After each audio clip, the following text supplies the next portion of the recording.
Debiano, once Debiamica said, thinking out of the box. Eboa. Because Obiaka said, doing the same thing the same way and expecting different results. A madness, formula for madness. Formula for madness. Sa do kronwa wo ye no san wo sa kwan ba ko no aso. So now we expect to say results no be different. Adamo. Because massa. Okay.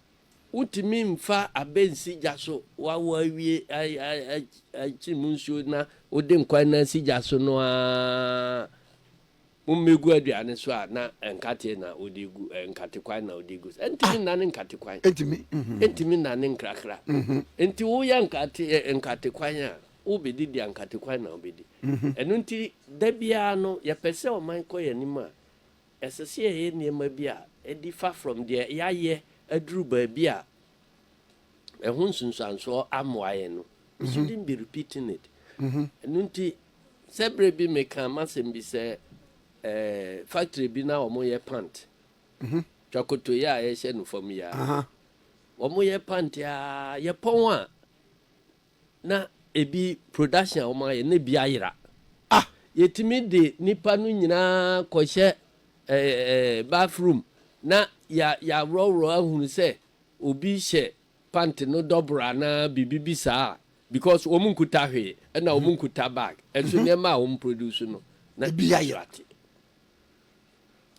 enti oma research ya no ntwada ochima bi na ka say managing director saa ye pon a ne research nkofo nyinaa mi de mesusu say ocha no pa omu frifie ba ye research wo mo obi ase ye nkwase asem na o kan ochima de frifie ba de say o frifie ba ni fie ho ye bibia ni ho a o wiade aba enti so komomu a na ye nema no bia ayira no ye search na hu se wafa bia na wo mfa bi ye be search so ye wro bia pieto a twakoto ba ko pe enti ade no de wonwa ochima insist ya na da kron se akore ya bibia enye yenti ochima asemu ni tasenwe da wo mo ye search nipa no ye di wo mo ugura factory ho na de okwadwa ye se wro ho me hwe opand nipa no 90% na wo mo nhye twakotobia wo fom omo ba no omo be sheko oba no se okonjunso no afi wa se na wa se nti opo na wo se chi na twakotoba ko pe se ho enti owi ahwe enti wo mo bia so a wo hu se sankofo ba naked wo form na wo ma be wia ayi no bia enna ma wo krake ayi no enti don't do the same thing the same way and expect different results. We change now, thinking out of the box. You may get it. And that brings me back to another part of the strategy. I'm going to win in 2024. Oh, I know they said the end justifies the means. And you know, me can say, ya to abama me the party ashemensa. Nti omo ma me kwan na menye she a me gidi say e betimi produce results a ye nyina ye expect no ye na anye yi a momfa ho sobo emoye enti everything we did no menka say menko amintimi mfa victory mre party me ne team no ye assemble ya ye di yes adwuma no nyina no I think say assembling the team no eka ho and team no so womo so contributions ya womo de baaye yetimi eye no eno na de victory no collectively e baaye and womo so yesesa womo gina brewo party no mu no womo so because of ye na baaye attitude a ye de baaye no ntino womo so am feel say yayi womo to twene enti yetimi nya womo nyina ho den ebomu ɛna yɛtumi nya saa ɛyi no Nana is be say no my compromise and na then.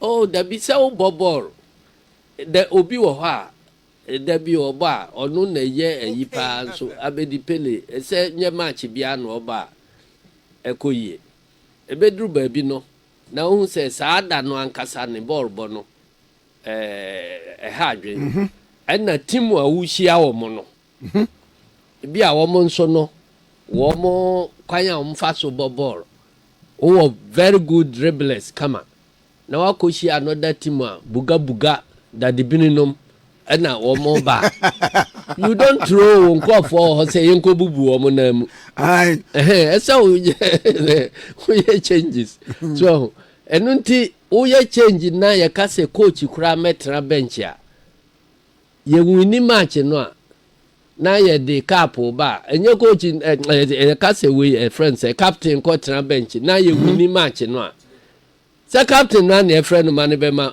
ɔno a na kyɛ sɛ yɛyi na afiri mu ana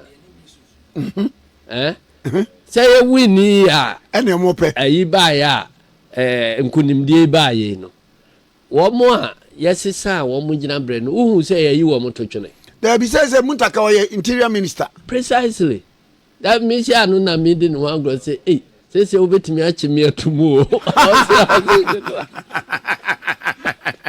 say alaji say de me say obetimi achi me atumu o say wan na mechi ni papa atumu won akwara boni da enti no obia hunu wo hye bibia ase a to da bia enhyase no amanfo hu but the end no because wa unia chairman sabonsu was say de mu ye nsakra no akora na ka ho bi mi o mso yi no na say baaye no na omo betra ha omo si o de omo ye no omo ansay omo party omo ayese enso na omo sugu omo yamu na omo sugu omo yam until the end justify them. Until leadership is about courage. Ubenya butra hwehwe situation bi mu na hu say anamon we na me take abeboa correct decision making, correct judgment. Na unya take decision no the courage to implement that decision na wahwe so say ebe deliver results and the most important attribute for decision 2024 as chairman of the party now will be sonko now they call abatuo because before abatuo na easy na ipack kra na monko na mo strategy sonko kra because over 1.something million yipa defeat there na no den na mo bibi sonko a yewo eni se enkambo mu a ye de ba party no because mo ye united say mo undertake taxi bia mo betimi undertake eti sa nkambo mu no a yetimi de ba party no ma obia nya adwuma no bi eyeye na ye very very important na appointees ya ye de obia adwuma yegidi say eno no ya ebeboa because putting square pegs in round holes leadership failure. Until to me identify the right people for the right job. So one kasa uninim de biakra now was our quality no to identify the right persons to do the right job. Now ma or more right assignment. E monitor say ubia be deliver at the right time. You succeed irrespective of or lack of some specialized superior knowledge.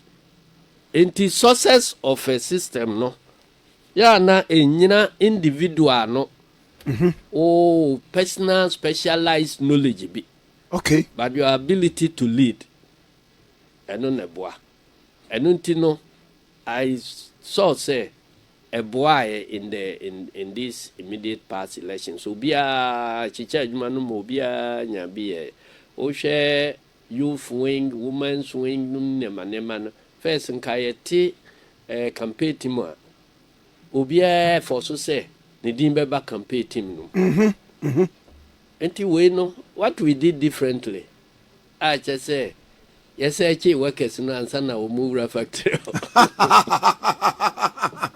and say obia be prese ye nyina ye dimra campaign team mu na president no ye flag bearer to ye nyina ye ni akire yo no what about say ye chiche ye mu na obia nya adwuma no ba bi so anti we nam ha oni ni group okay enti me free youth wing na I mean na Pablo be complaining majority of Ghanaian elect woman ekoto aba no ye youth adena campaign team ya now so ne diama and I'm say better for you say adena I'm say brand entrance and entrance I'm say the youth and they the most powerful organ in any political party.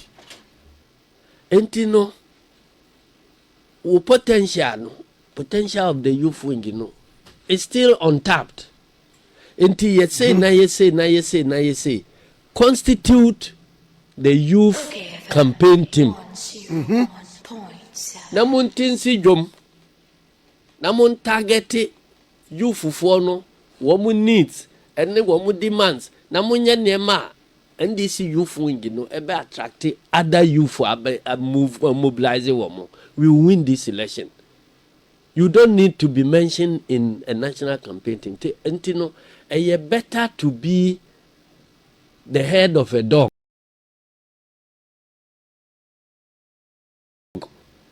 than to be the tail of a lion. I hope you.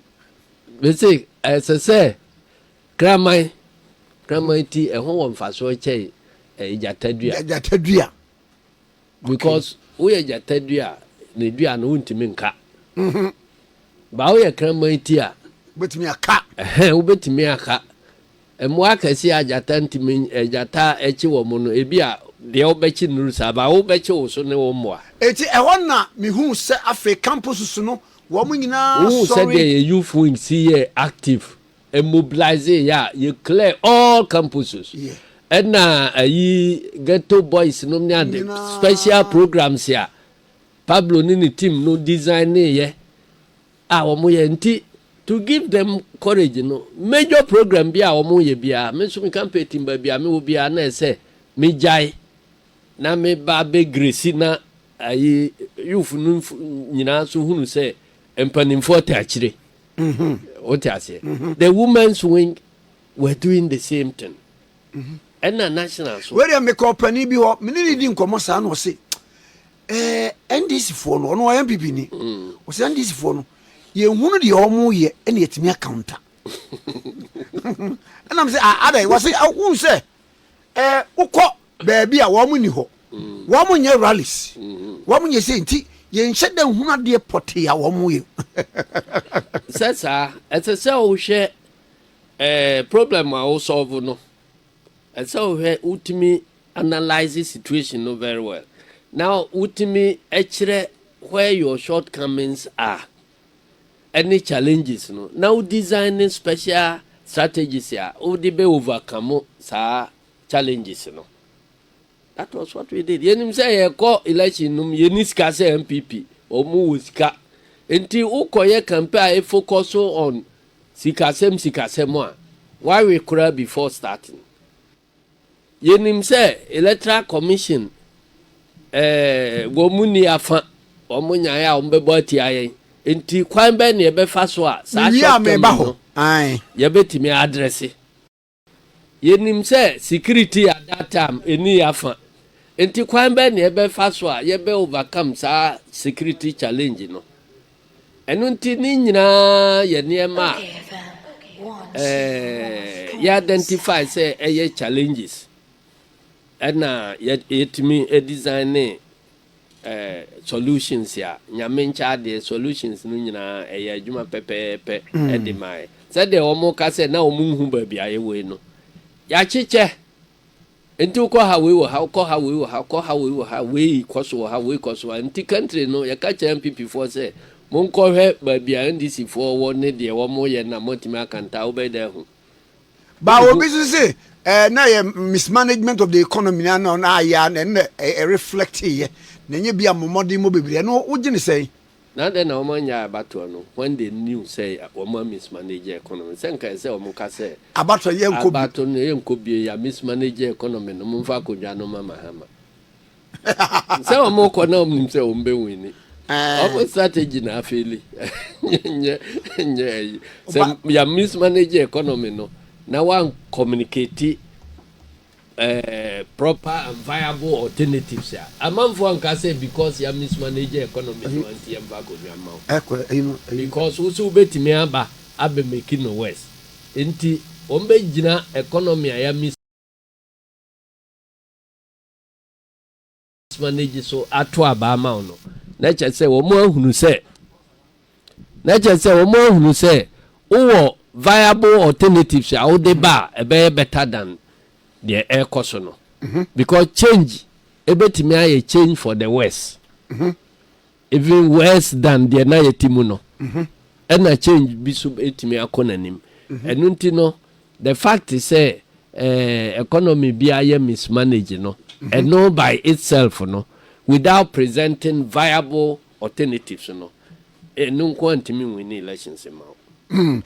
General, Chairman General, ba kwa ya tie ne se electoral commission say no akwa kan oni muafa no oni muafa ye kan ya Blakema North ho asem wo ho any other pockets of election na ye to ya yentimi hu ni pumasi bere no binum se da bi say bu fi chief justice so a mo ba electoral commission so eno e say ho so mo ye resetting agenda bi ho sa for resetting.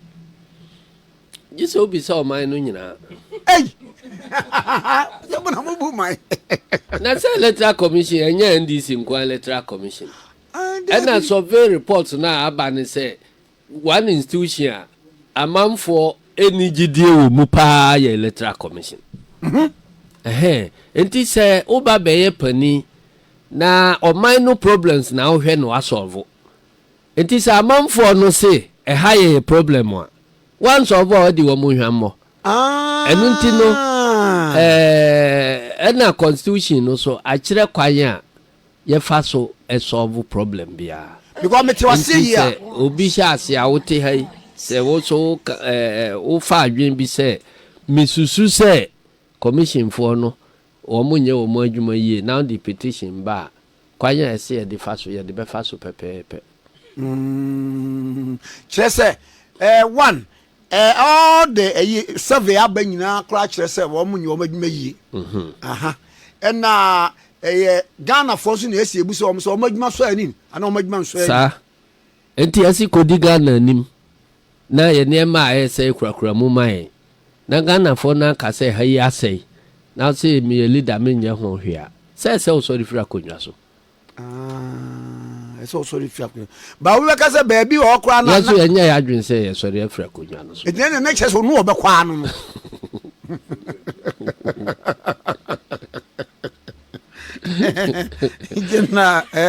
Na Blakema North. Mi zero bawa say what some pa de na hye ho. Enti o wa Blakema North a sabre ya to aba bosomi nsia e konson ye ntimi mu abatwe o wa Blakema North a untimi nya petition fam represent say o mo e ha abatwe no so no o mu ni mo adwuma to o mo nko ana o na o president na o mo de sa petition no ba wunsom mesom because abatwe so simple. Moi na muka se mo constitutional powers obi anditete bibia ma. Constitution no so akire kwanya ye fa so ehwe abato so. Ye abato ye so simple so ka se udi mra so na de adwen fan so simple. Say electoral commission sha ase se ye to aba to me bia ntimi stop wo mo ewo akwantimfi.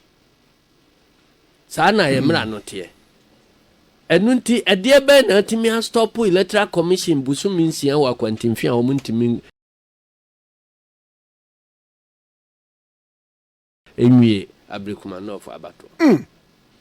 yɛsi tumi bi antimi stop gye sɛ mo ankasa enti mo ankasa na mo stop mo ho a kyɛ sɛ mo nya adwuma no enti na mo te hɔ yɛ den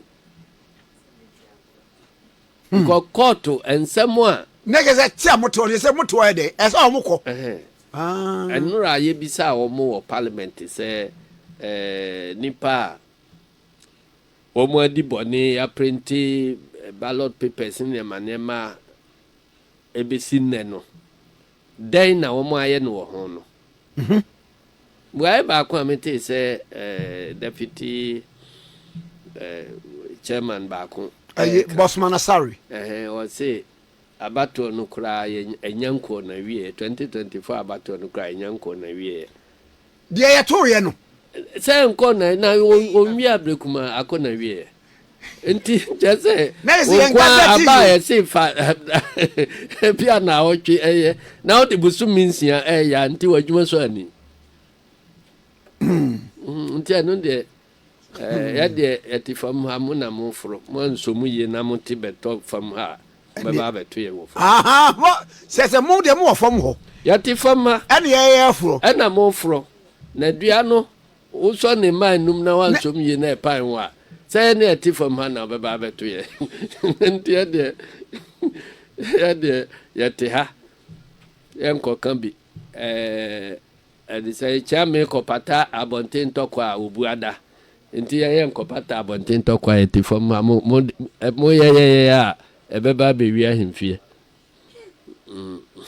na mamemra ways pass yesi ye obi hu atwa ene de mia ye kuru na NPP wa ntwa kase omudi yi wo mo keke wo mo ho se wo mo ba yi flag bearer say 31 December 2026 na January no wo makwa yi wo mo flag bearer na de call de ba ni ade ewo mi say wo mo se wo be yi flag bearer na nsa na de odi obi aba top bottom approach it is saying what mo de what is saying yo on say makase doing the same thing the same way and expecting different results no a formula for madness enti eto de bia essay ultimate thinking outside the box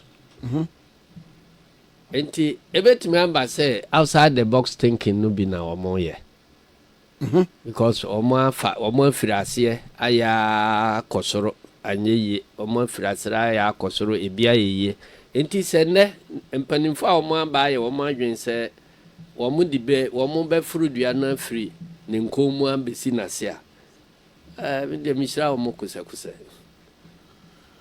say ade say abua bia na moto on say abua boy friend say oha o si frudua ase na fro enti oha otu afridua bi so kura akodua foforo so a obaba besi second one no besi from no free from afro akosoro ade na nyanse wo mu say na say dua wo free from abeda fu ko fro dua nkomu na wo say obi si da na say me boda no so ansan ma besi a na je so ya eden o me ahwehwe na yi mu kakra so obi si dan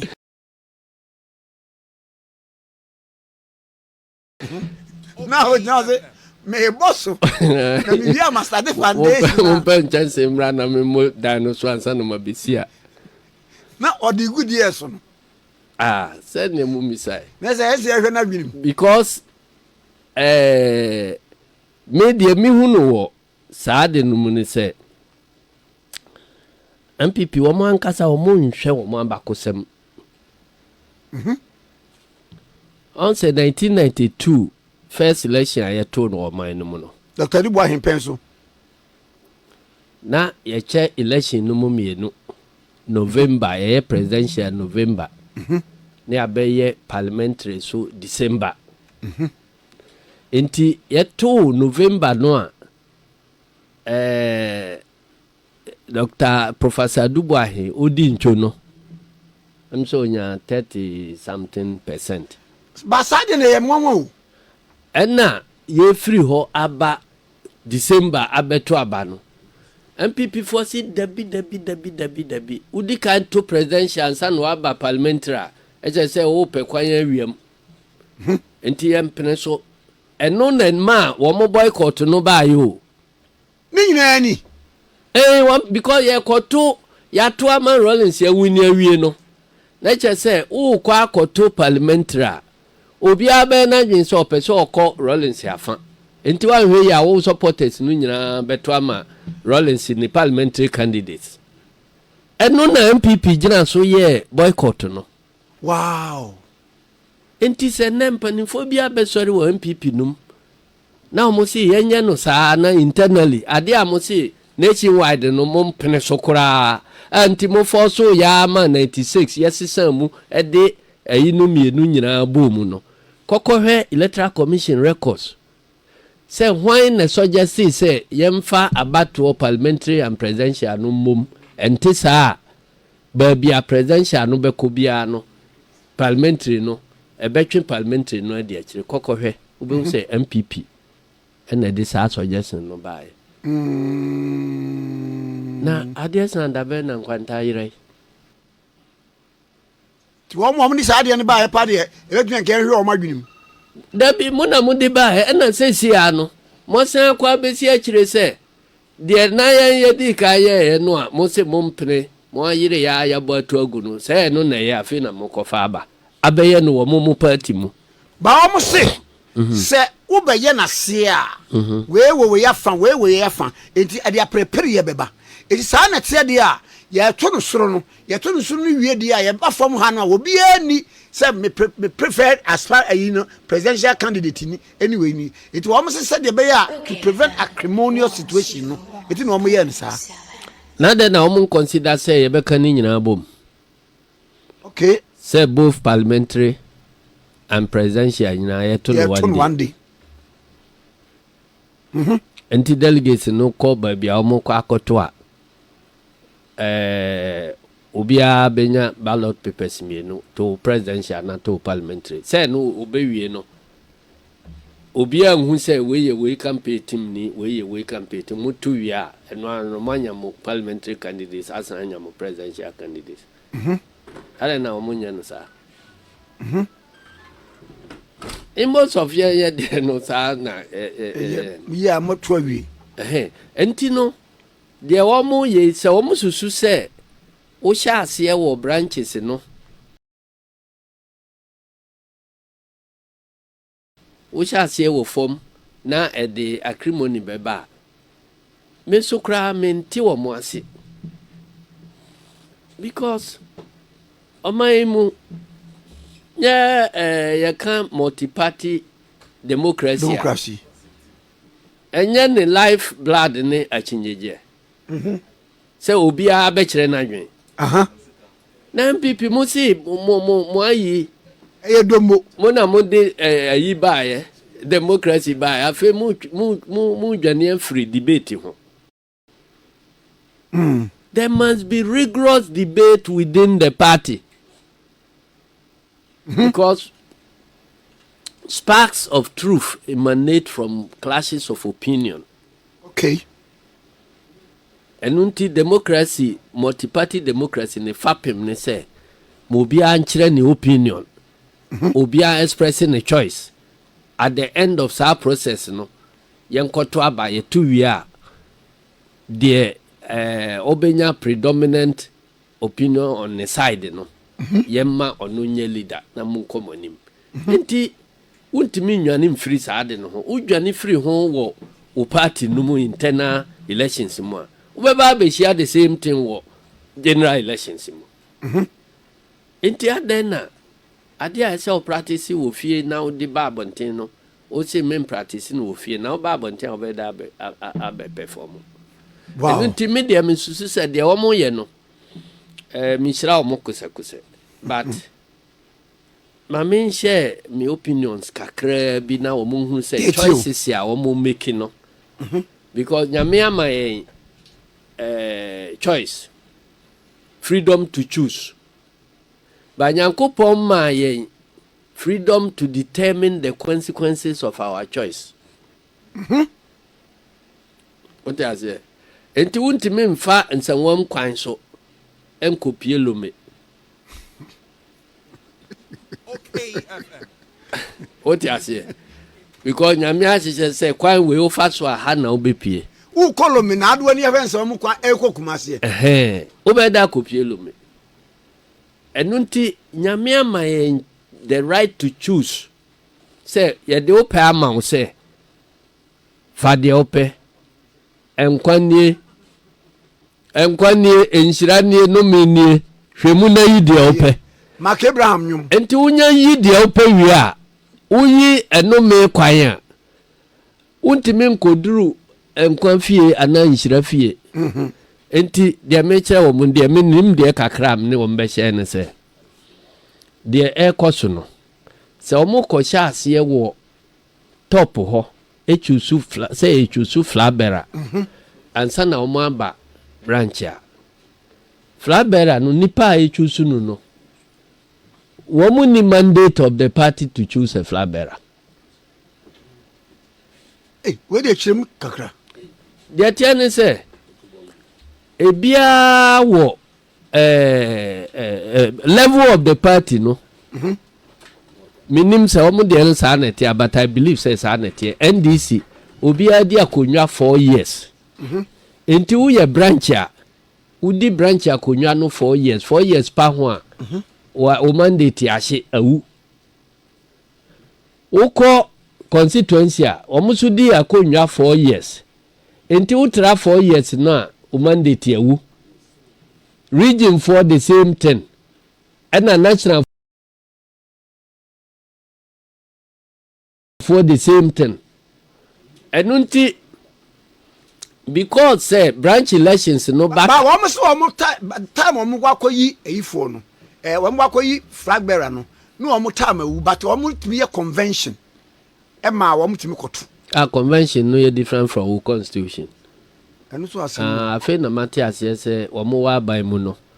Na bibibia tia constitution kra na omo akoye. Let's say a Supreme Court be kataso ama omo. And say sa ayinu na omo hwia e de aba omo party mu. Enti no say sa branches no na ekoto a. Sa tam ya wo kwa akoto presidential SSN ka start branch no. Branch for tam owu omo mandate awu. Enti say omo no kokoto chusu flag bearer. Flag bearer has been chosen by people without the mandate of the party. And also the assembly ba. Me de me ni court ho se wo mo members nyina obi amfa nkokoto a ne wo mo tiri so. Ne se we di o twa wo ma dwena gina so. Oh, na say nyina mo se ye ncheche adwene. Enti eno ye problem. So enti wa ko chusu obi a wa ma nipa wo mo ye delegacy a wo mo ni mandate bia of the party. Womu na ko selective flag bearer ma. And the flag bearer must be chosen by either all the people or delegates here. Womu mandate of the people. And now said the moko enyamu party for nyina na ekochusu. Say branches no and ekochusu a branches no so mandate ewu mandate ayede ma womu wo. Party no awu. So who are they representing when they are going to vote for you? Almost on by expansion. Now polling stations no the different branches no. Wom the nipa mienu aka ho afa former appointees, former DCs, ne kofobi ye de wom nyina ba be ka ho. And derogative from the fact is say polling station for no nyina mandate awu. Okay. Enti say wan ko renew eno. Na ka say wom no magina party na mu nto aba. Oni mandate ya or representative party no. Na den na onu timi beto abama o as a flag bearer. Na zo bi amfa anko court dia. Enti no ye one issue. Okay. The second issue so ne say womo ehwepo obia in line towards one direction. Hey sir. The reason so ne say because says ya no obia be say when they likely say obe win na me nkodi na chi eno ya 668 MPs kura koye Bawumia ho to enti se wo mo koye sa wo mo ya sa wie ni achusu flag bearer na flag bearer ba no ka se Kwame Nkrumah nto ama me nkotu no we yan to ama me nkotu no obe page eyi no party no nyina ama womo ani na chi no nyina be free mu womo free mu a womo dodo o chai womo awini no nti party na mo ya na dai womo nyina betimi afiri mu akoti party foforo ana akọjọ ni party foforo ana ombeka se ye nto aba jamosi mu na mawini mo yiye nyina ya de yate mu na mo foro nko mo nso mu yiye na mo tito ambeba abetu ye fam ha so ho enu ntino o man hwe yi a enu betimi aba then they will get a party of conformity. Say president no kwa ba flabera no kan se man na wo mu nyina di akire. But wo mu enrich wo mu decision making with opposing views so a betimi ama decisions na ye strong. Enunti eno e dangerous to the party. Enti say o man hwe ne ya ebetimi di asem aba se de wo mu yi se o mu ye no se ebi a yen shift kura nko one member one vote, that is universal membership suffrage. Na party members no nyina o mu de wo mu membership enwu okay enti wo mu ni obi a mandate, they are voting for themselves. Na no de wo mu koto aba na wo mu yi flag bearer obey valid elected. Busiafo yani the most chairman general of the NDC chairman Johnson Esedun Ketia and the no etwetwe enkomo e wo ha no enti bomodin nete waso pa na eti enkomo no emu eda wo pa wankasa wo fa ase ya bema eni kwasi kran kirani ba was it we are Maradona of Ghanaian politics? Now, German woman yen say, one to flag bearer and intem. Said you buy a flag bearer and be at least 3 years to campaign. No, a mum who Sabra Mumu Bemu ya Juman war 3 years. Now what the year campaigns are affect him chances 2028. One said for chair than Sumua than a denchemda. There be almost started campaign when I said campaign more must started. Thank you, Toy. Say muye de kama. Until a month to us was now munya campaign. First things first. Woman quite reconcile woman party no before Ombeko into any other party in the woman. I in the womb, thank you, Tony womb.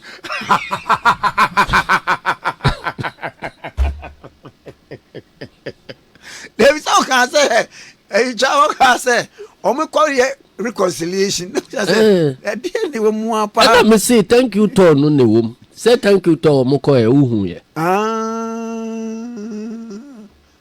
I know you're no matter, thank you, Tony. I just said, Bibi womb. Yeah. Until woman call working on that one. Na say woman beba into election a beboa woman. Me pese woman party no ebegu.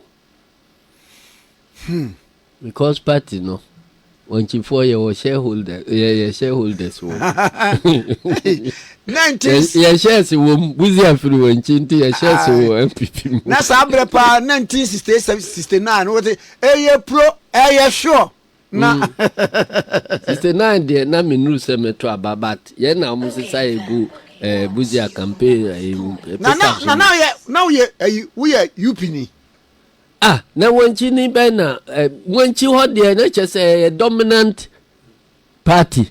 Enti no satem na mintimi join ni party but now Moses say egu pick up mu a na chese ye to ene ko ba ya ene seat na be di NDC nsem na se manyini I like that.